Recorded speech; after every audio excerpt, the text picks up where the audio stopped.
This is ISACA's Page 2 podcast.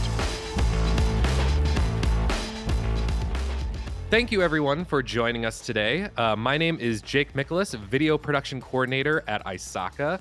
We're going to be doing something a little bit different this time around, but before we get to that, let me introduce our guest for today.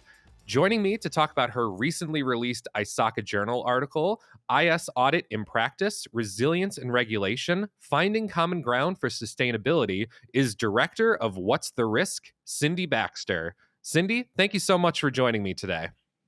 Jake, it's such a pleasure to be here, and I'm so glad that you're out front for our production today. I know. Usually I'm on the back end, telling you how we're going to be doing this, but I get to be up front today. How are you doing? How's your week going so far? It's going really well, and I hope yours is too. It's been a beautiful week here in the Boston area, and I look forward to doing something a little bit different that will focus a case study on what's going on in the Boston area. So yeah, it's been a good week. Awesome. That sounds great. It's been a little rainy here in the Chicago area, but it was really hot last week, so I'm kind of glad that the temperatures are evening out a little bit here in May. But I was told that you actually have a special guest that you're going to be interviewing today. So why don't you introduce him for us? Absolutely. Yeah. And thank you. This is a change up. So I'm really pleased to offer an opportunity for people to do something other than just listen to me. We've got an expert on board. Frank O'Brien from the East Boston Climate Coalition has been kind enough to join me today so that I can play interviewer. But most importantly, Frank can give us some really great ideas on how we can get involved on the ground in what's happening, really hot stuff in the environmental, climate resiliency, and environmental justice space, because there's lots to do for the IS auditor and risk professional. And who better to tell us than somebody who's been working in the community with the government? And of course, Frank can let us know more about what he's been doing. But Jake, I'm thrilled to have Frank on board for our interview today. Awesome. Well, Frank, it's lovely to have you. How are you doing today? Quite well, and thanks for inviting me. Look forward to the conversation. Perfect. Well, thank you so much for joining us. I'm going to step back and get out of your guys' hair so that you can have a great conversation, and I'll be back on in a little bit. Sounds good, Jake. Thanks for starting us off. Thanks, Jake. No problem. So, Frank, it is such a pleasure to have you here on the ISACA podcast. As you know, ISACA is an organization that reaches 150,000 plus members. And the podcast is an opportunity for us to really get into some of what an auditor or risk professional can do practically. There's so much to learn, and our industry is always changing. But I always find it exciting to figure out, how do we apply this? What do we do to make a difference in our communities, with our employers, and the government that serves us? And what better way, in my view, than to look at a professional like you who's been working with East Boston, heading up really the East Boston Climate Coalition, to show us what's going on. And I thought, Frank, maybe a good way to start us off would be to tell our audience a little bit about yourself and what the East Boston Climate Coalition is all about, so that we can give them a sound bite as a foundation. Yeah, thanks, Cindy, and good morning. It's morning now. I really appreciate the opportunity to talk about this. This is something that, as you and I have discussed in our work sessions, of how we can sort of address questions around sea level rise, climate change, and how that affects everyone who's involved, whether it's a property owner or a community member, government agencies. There's a lot of people at the table making an effort to understand the current situation and what we can do about it. Briefly about myself, born and grew up in Boston, although spent some time both in Chicago and on the West Coast working in the private sector. And sort of see the world through both the lens of people running businesses, people who have to make decisions, often imperfectly informed. And then from the community and government agency side, how the regulatory framework, the climate change projections, how all these things sort of fit together on a case-by-case basis to address the really serious and important question of risk arising from climate change. Yeah, that's really so important. And nowadays, I think people tend to look at climate change and resiliency, and everybody agrees that something's got to be done. But I know when I was researching my article, I found it just overwhelming. And I think one of the things that I've noticed about the East Boston Coalition, and especially about you, Frank, is that ability to synthesize and kind of get down to what the core information is that people need to understand. And of course, there's so many different views on what needs to happen. I know you mentioned your background in the private sector, and a lot of us work in the private sector. I know the work that you do working with the local government, and local government is all over the place because it's linked to state government and then to federal government when you're talking climate and resiliency. And of course, as our audience knows, regulation is a big deal. So with all those things that I've just mentioned, and as I say, I feel such a big benefit from the East Boston Climate Coalition to help me understand what's going on. What do you find are the biggest challenges you face as the leader of this coalition? What really, puts the focus for you on doing what has to happen next? Well, that's such an interesting question.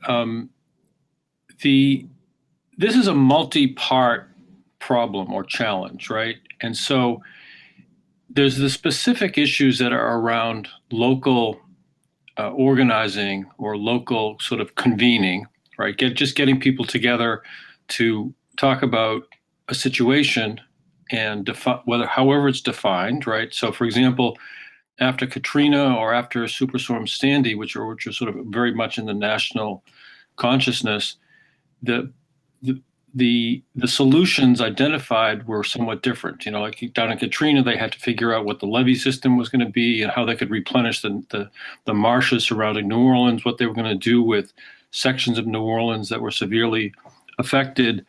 In Superstorm Sandy, for example, which is more similar to Boston, which is where we're super familiar with, it's an East Coast, North Atlantic metropolitan area that's at risk from rising sea level and extreme weather. Mayor Bloomberg at the time went into a very intense, very specific, very site-specific mapping process to see sort of where the risk area, the geographical risk areas are, right? And so if the previous analytical regime was by FEMA, the National Emergency Agency, which relied on like 100-year model, and in an area of changing variables, looking back 100 years kind of isn't what was useful. It's looking ahead. So in terms of like what we're doing in East Boston and that you've been so actively involved in and bring such important perspective to the group is what is the particular local jurisdiction doing about mapping risk? That's kind of like the baseline condition, right? So we in our East Boston working group have been focused first on that, just kind of what's the baseline of data that we need to understand.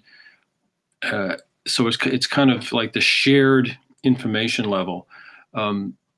What's interesting about Boston is they've done a fairly good job, I would say, of technically analyzing where the flood risks and the sea level rise risks are. We don't have earthquakes here, for example. There's not like an earthquake, which is a Southern California thing for sure. There's not much risk for fire in the same way like we've seen out west. But the real risk is indeed from rising sea levels and extreme weather. And once we have the baseline information, then the question is sort of what one does about it. And the answer to that is different, whether you're an insurer or a property owner or a prospective real estate group or a resident. And just to take a very simple case, and we're familiar with this with East Boston because we've made an effort to include everybody, right, including just regular old homeowners. It's like, oh my gosh, my house is in a flood risk zone. Should I move? Does it affect my property value?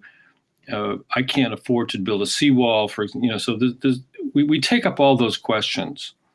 And I'll stop there, but the main thing that we start with is, where's the risk? Is it quantified? Is it short-term, medium-term, long-term? And then we get into questions of options of addressing risk reduction. Mm-hmm. And happy to talk more about that if it's useful. Yeah, no, I mean, I think you hit the nail on the head that's near and dear to those in the risk management and audit community. I think that one of the areas that we're always concerned about is, how do you not only accurately measure risk and get hold of the right data, it's how do you build an awareness so that when you set something up, whether it's a set of controls that we're all familiar with. So I might write a set of controls that looks like regulations and say, okay, I understand the data that's presented to me. I think I understand what the risks are based on what the community feels is important. I think, Frank, you did a great job of identifying the differences between, say, Katrina versus what we might experience here in Boston, versus what might be happening in Hyderabad. All of them are different circumstances, and everybody understands risk differently. So keeping on that risk theme that you've just mentioned, Frank, how do you suggest or recommend, especially for our audience who's always trying to make sure people understand risk properly? Yeah. How do you suggest making sure that we're connecting with the community or with the implementers, whether they be our employers or the government? What makes it successful to communicate relevant risks so that people do something? Sure. Well, that's a really interesting topic. Yeah. So I'll just throw out a couple of ideas, and we can take this conversation wherever you think it's most useful. So let's assume the audiences and your professional colleagues are in the business of understanding risk, and sort of some risk is very well quantifiable, right? There's tables and probabilities, right? And those can be pretty well tracked. And I think those people do understand that, everyday people do understand that, hey, I better get car insurance. There's a chance I would get in an accident. In an emerging field like climate change, it's very different because oftentimes it's like a future risk that people discount. That we don't say, oh my gosh, it's definitely going to happen to me, right? And sometimes it takes a really catastrophic event to, oh, wait a second, wow, we got to deal with this. And I think it's fair to say that government agencies have stepped up to it in their own way. Democracy is slow. It's a little bit clunky, but thank goodness we still have it. The communication piece, which is what your question was, is like, once professional people have data and information, translating it into terms that everyday, conversation people understand, that's important, and what the city has done and what we've seen in our working group is it's like a map, right? It's literally, here's your house, here's your business, here's the soccer field where the kids play, here's a school, and you see that blue, that's the ocean, So that's effective, simple visual graphics in everyday language. That's really a must in terms of communicating. Where it gets harder, more difficult, is in, what do you do about it? Communicating the risk is one thing, but oftentimes the solutions are either not agreed upon, or they're expensive, or there's emerging technology. And so communicating the options, particularly when people hear, oh, the government is going to tell me what to do. Yeah. So there's a lot of pieces. It's a very fascinating, interesting question. You hit on a topic that I think is really, really interesting, and maybe we can elaborate a little bit. And that is risk versus economics versus the third part, is it at my door? But it Right. really is. It's, I think, so from a risk perspective, we always think about, all right, is there going to be a financial impact? So making people aware of, hey, it's a lot riskier to have your house disappear than to pay for, say, a seawall if they're going to charge you taxes for it. Yeah. Or then there's I certainly imagine, especially at this wonderful time of year in the spring, where Boston hopes for many, many tourists to come and enjoy the city, that the last thing they need is to have the reputational risk of, suddenly the ocean meets the middle of the city. That doesn't It's work not a, well it's not a either. good look when that happens. Nobody's going to come back. And then, of course, the regulatory risk, which I think is one of those things that, as I wrote my article, I was concerned about, not more concerned in terms of being more concerned about than the other risks, because I think financials make the world go round. If it's economically feasible, I think that helps, but I'm interested in your opinion. Um, but it concerns me that regulation doesn't seem to be as effective, or it's poorly understood, or somehow there's not enforcement. And perhaps the risk professional community can work on this all across the board. Maybe we have a role everywhere. Maybe it's in enforcement where we do an audit, or maybe it's in assessing the risk, or maybe it's in communicating. But I must admit, Frank, that just as you said, it's how to get it done. Once you understand it, once you trust your data, reasonably trust your data, then how do you take this morass of regulation? How do you get people from understanding the risk to accepting doing something without flooding the city, or having some catastrophe? How do you or the East Boston Coalition manage to build that execution, I guess? Yeah. So let me focus on a couple of points and then maybe open up the discussion a little bit more. So in terms of East Boston, for those people not familiar, East Boston is where Logan Airport is. If you fly into Boston, you're in East Boston. And encourage people to take the time to walk around or go to restaurants there. It's a lovely community. It's an immigrant community, but with also real estate development, particularly along the waterfront. And the reason we focus on East Boston is a couple of things. One is it has critical infrastructure. It has places like the airport and the tunnels, the Ted Williams Tunnel and the other tunnels that take folks into Boston. It also has tank farms and much of the heating oil supply and other industrial products, bulk products, come in by the waterfront, and it's also, a lot of it is filled land, right? So it's significantly at risk just from homes and businesses and schools. So partly our focus is just on a geographic area, and it's easier to kind of get your head around when you delimit the scope of the work. The mapping is in place. The geographic area is defined. Where the city is, Boston is sort of at the moment, is sort of, okay, well, now that we know, what do we do about it? And my sense is, and I'm not totally close to this, in part because it's a private business process where real estate owners and developers make their own assessments. But I imagine that they're assessing the risk of their particular properties. And if they have underwriters who are saying, we have certain criteria here, and you're building no more than a person would build on a proven earthquake fault line, building within a high risk for climate change area is going to have to be reflected in whatever insurance. I'm just using insurance as one example that's applicable. So in some sense, there's kind of private market individual decisions that accumulate into changing let's just say, insurance rates. And I know that's a very simple model. And in some ways, those can affect decision making.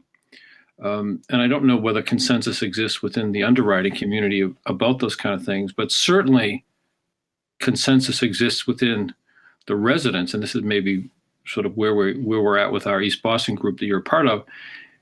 We know something has to be done. We're trying to encourage the parties to get together and work on it and bring realistic solutions to the table, understanding that some of them are going to be really different, potentially costly. How do you share the costs? Mhm. Those kind of questions. That's really interesting. And of course, as we think about our current state, you raised a good point that what can we bear as costs? What do others who are involved, who are the key stakeholders, whether they're the developers, the city, the businesses, what do they perceive as being important? All of that really plays in. And I'm thinking that, you know, at least for where we are, and I know this isn't the case for our audience, but I do like that thought of carpe diem, seize the opportunity. We do at this point have economic health, I'll put it that way, in the Commonwealth of Massachusetts. So a lot is possible. What do you see as a way to take our current economic status, being a positive one for climate change, and creating that palatable set of options? I think you said something very important. You have to get creative. How do you do that? Or and again, I'm thinking our audience too. How can we get the risk managers and the auditors taking part? What kind of creativity should our viewers think about today? Well, I'm tempted to start by asking you to tell us more about your article so we can be informed by your own perspective on this, because you're probably more of an expert in these areas, certainly, than I am.